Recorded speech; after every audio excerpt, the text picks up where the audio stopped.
Gawain sa dako ng praise God, ating panambahan. Gawain natin, hindi gawain ng Diyos yun, gawain natin para sa Diyos.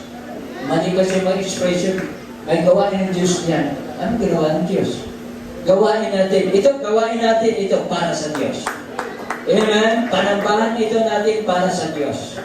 Hindi ang Diyos sumasamba sa sarili. Tayo, ang pinili na malamang sa Salvador ang siyang sumasamba sa Diyos sa buhay sa pangalan ni Jesus. Palabanan din sa mga nasa mga praise the Lord.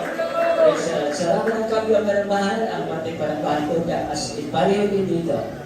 Sarap ng church malamahal ang ating panambahan ko dito kasi nagkarbaw sila.